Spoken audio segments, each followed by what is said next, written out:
Hello students, आज हम बात करेंगे क्लास 10th का एक टॉपिक है डेटाबेस कॉन्सेप्ट्स। तो चलिए शुरू करते हैं। सबसे पहले हम समझते हैं डेटाबेस होता क्या है।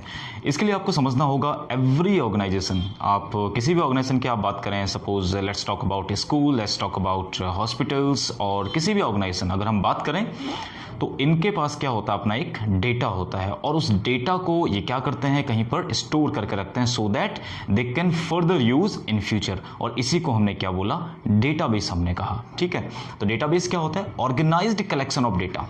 अब इसको आप समझिए, ऑर्गेनाइज्ड कलेक्शन ऑफ डेटा क्या होता है। सी सपोज मेरे पास डेटा है, suppose let's talk about A school. Okay, school में क्या डेटा हो सकता है, सपोज किसी स्टूडेंट का जो डिटेल है वो हो सकता है, टीचर्स की डिटेल हो सकती है। अब इनको स्टोर करने के क्या क्या तरीके हो सकते हैं। इनको स्टोर करने का सबसे पहला तरीका हो सकता है कि हम इसको एक्सेल में स्टोर करें, राइट। MS एक्सेल में हम एक प्रॉपर एक सीट हम बनाएं और वहाँ पर हम सारी डिटेल्स को हम लिखें।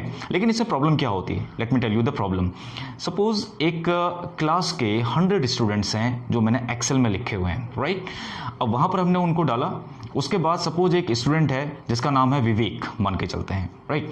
विवेक जो है उसका एड्रेस चेंज हुआ और वो अपने क्लास टीचर के पास गया कि मैम मेरा या सर मेरा एड्रेस आप चेंज कर दीजिए। तो अब क्लास टीचर और सर क्या करेंगे, एक्सेल में विवेक को ढूंढेंगे है कहाँ पे, राइट। उनको स्क्रॉल करना होगा, देयर आर 100 स्टूडेंट्स और मे भी हो सकता है मोर देन 100, 200, 300 स्टूडेंट्स। तो उसमें जो है उनको स्क्रॉल करके नीचे वी पर आना होगा, कहाँ पर विवेक लिखा हुआ है। अगर वो सॉर्टेड है, अगर सॉर्टिंग नहीं है तो पता नहीं विवेक कहाँ है, राइट। इसके अलावा ऐसा भी हो सकता है कि विवेक जो है एक से ज़्यादा हो, है ना, 2 या 3 विवेक हो एक क्लास में। तो वहाँ पर फिर उनको क्या पूछना पड़ेगा, अपने फादर का नेम बताइए। ओके, तो वहाँ पर टैली करने में उनको हो सकता है टाइम लगे और परेशानी भी हो। ये किसकी मैं बात कर रहा हूँ, एक्सेल की बात कर रहा हूँ। ओके, तो यहाँ पर क्या होगा, बहुत टाइम लगेगा और हो सकता है मिस्टेक से किसी और विवेक का जो है एड्रेस चेंज हो जाए। तो इसको हम क्या कह सकते हैं, ह्यूमन एरर हम इसको कह सकते हैं। यानी कि अगर हम एक्सेल में डेटा को मेंटेन करके रखते हैं तो यहाँ पर इस तरह की प्रॉब्लम्स आ सकती हैं। टाइम कंज्यूमिंग हो सकता है, एरर्स उसमें आ सकती हैं, ठीक है। और डुप्लीकेट डेटा भी एंटर हो सकता है एक स्टूडेंट का जो डेटा है वो 2 बार उसमें स्टोर हो जाए। ओके, तो उससे हो सकता है नंबर ऑफ स्टूडेंट का जो है जो एक्चुअल नंबर ऑफ स्टूडेंट है वो वहाँ पर ना हो, डुप्लीकेट कुछ एंट्री हो जाए तो नंबर ऑफ स्टूडेंट वहाँ पर बढ़ जाए, जो कि सही नहीं है।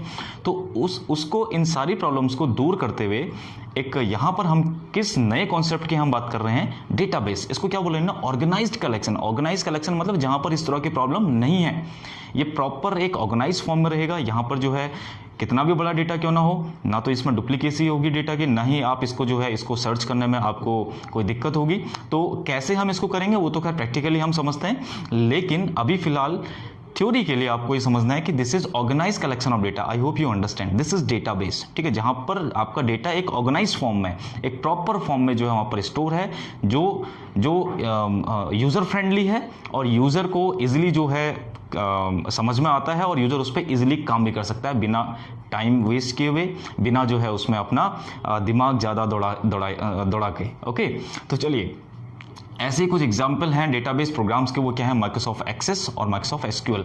अब आप कहेंगे जो है ये सब एक्सेल में जो प्रॉब्लम हो रही थी यहाँ पर कैसे इसको सॉल्व कर सकते हैं माइक्रोसॉफ्ट एक्सेस और माई एसक्यूएल में। ठीक है, इसको आप ऐसे समझिए, माइक्रोसॉफ्ट एक्सेस में अगर आपने डेटा को स्टोर किया है, जो अभी आपने डेटा कहाँ स्टोर किया था, एक्सेल में स्टोर किया था, वही 100 या 200 स्टूडेंट का डेटा अगर माइक्रोसॉफ्ट एक्सेस में होता, इसमें होता, तो क्या होता देखिए। अब विवेक दोबारा जाता टीचर के पास, जो है वो जाता, बोलता कि सर मेरा एड्रेस चेंज हो गया। तो टीचर क्या करते, वहां पर उनको कुछ कमांड लिखनी होती है। माइक्रोसॉफ्ट एक्सेस यानी कि ये जो है इस तरह के डेटाबेस की जो फैसिलिटीज होती हैं, ये आपको कुछ एक ऐसा इंटरफेस आपको प्रोवाइड करते हैं जहां पर आप कुछ कमांड लिख सकते हैं या सर्च कर सकते हैं इजिली। आप उन कमांड्स की हेल्प से पर्टिकुलर जिस विवेक को हम चाहिए, जिस विवेक का डेटा हमें चाहिए, वो डेटा हम इजिली हम निकाल सकते हैं विद इन अ सेकेंड, एक कमांड लिख के, और उसको हम अपडेट कर सकते हैं। So this is the use of database.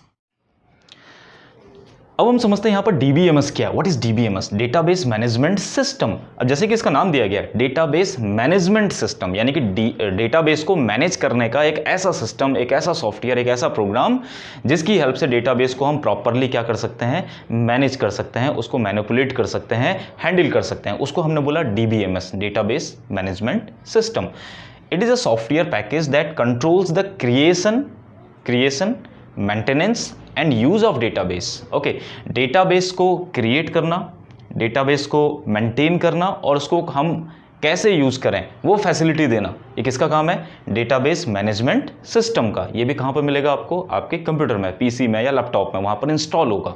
ठीक है, तो उसके कुछ एग्जाम्पल क्या हैं? जैसे ओरेकल है, माइक्रोसॉफ्ट एसक्यूएल सर्वर है, MySQL है, माइक्रोसॉफ्ट एक्सेस है, फॉक्स प्रो है, IBM DB2 है। ये सारे इस तरह के क्या हैं, इनको हम क्या बोलते हैं? Database management system. यानी कि आप ऐसा समझिए, DBMS एक सॉफ्टवेयर है, सिंपल। ठीक है, आपने जो है एक सॉफ्टवेयर लिया SQL server, Microsoft SQL server, वो आपको क्या करना होता है? इंस्टॉल करना होता है अपने सिस्टम में, अपने पीसी में या लैपटॉप में, और उसकी हेल्प से आप क्या करते हैं? डेटाबेस को क्रिएट करते हैं, right? That controls the creation, create करते हैं और क्या करते हैं? मेंटेन करते हैं। डेटाबेस को मेंटेन करना मतलब वही जो मैंने बताया, सपोज डुप्लीकेट एंट्री आ गई तो वहाँ पर डेटाबेस बताइए डुप्लीकेट एंट्री है। अगर किसी का एड्रेस चेंज हो गया, फ़ोन नंबर चेंज हो गया, उसको चेंज करना, ये सब क्या हो गया? मेंटेन करना। And use of database, database को और भी तरह से हम यूज कर सकते हैं, वो सब किसकी हेल्प से कर सकते हैं? DBMS की हेल्प से। Okay, now there are two types of database. Database दो तरह के होते हैं, one is flat file and one is relational database. इसमें थोड़ा अंतर समझिए। फ्लैट फाइल का मतलब होता है a database that has only one table, और इसको आप सिंपल ऐसा कह सकते हैं, जहाँ पर हमें कम डेटा को स्टोर करने की ज़रूरत है तो वो हम किस में स्टोर कर सकते हैं? Flat file type of database, यानी कि जिसमें केवल एक ही टेबल होती है। ठीक है, जनरली अब मैं यहाँ पर एक चीज़ आपको बता रहा हूँ, डेटाबेस में जो डेटा स्टोर होगा टेबल के फॉर्म में होगा। ठीक है, टेबल यानी कि combination of rose and columns, right? Her table का एक नाम होगा। सपोज आपका क्लास 10th का अगर हमें डेटा स्टोर करना है तो मैं एक टेबल बना सकता हूँ डेटाबेस में, क्लास 10 डिटेल। ठीक है, कैसे बनाएंगे वो तो प्रैक्टिकली हम बाद में देखेंगे। तो उस टेबल के अंदर मैं सारा डेटा को स्टोर कर सकता हूँ। तो अगर मेरे पास अगर मुझे कम डेटा सेव करना है तो मैं किसका यूज़ कर सकता हूँ? फ्लैट फाइल, जहाँ पर केवल एक ही टेबल का यूज़ होगा और इसमें कम डेटा आप स्टोर करेंगे। रिलेशनल क्या होता है? इन रिलेशनल डेटाबेस, इस मॉडल में, इस तरह के डेटाबेस में आप क्या कर सकते हैं? मोर देन वन टेबल एक बार में सेव कर सकते हैं, यानी कि कई सारी टेबल्स का ये एक जो है कलेक्शन होता है रिलेशनल डेटाबेस, और सारी टेबल आपस में लिंक होती हैं, इंटरलिंक्ड होती हैं सारी टेबल्स। और ये जो सारी टेबल्स होती हैं इनको आप क्या कर सकते हैं? इसको आप ऐसे समझिए कि इंटरलिंक्ड का मतलब है यहाँ पर कि इन सारी टेबल्स का रिलेशन होता है एक ही ऑर्गेनाइजेशन से। ठीक है, यानी कि जैसे अगर आपका स्कूल है तो आपके स्कूल से क्लास 9th की एक टेबल, क्लास 10th की एक टेबल एंड सो ऑन। ठीक है, तो सारी जो टेबल्स हैं एक जगह पर स्टोर होंगी, उसको हमने क्या बोला? Relational database. ओके, अब देखिए यहाँ पर डेटाबेस सर्वर क्या होता है, इसको आप समझिए। These are dedicated computers. अभी डेडिकेटेड कंप्यूटर्स का क्या मतलब है? डेडिकेटेड कंप्यूटर्स का मतलब होता है ऐसे कंप्यूटर जो किसी केवल एक ही काम के लिए बने हो, यानी कि जिनका काम केवल एक ही हो। ऐसा नहीं कि उसमें जो है कोई भी आ रहा है कुछ अपना काम कर रहा है, कोई दूसरा आ रहा है वो भी अपना काम कर रहा है, और उसको सर्वर भी हमने बनाया है। तो पहले आपको ये समझना है सर्वर क्या होता है।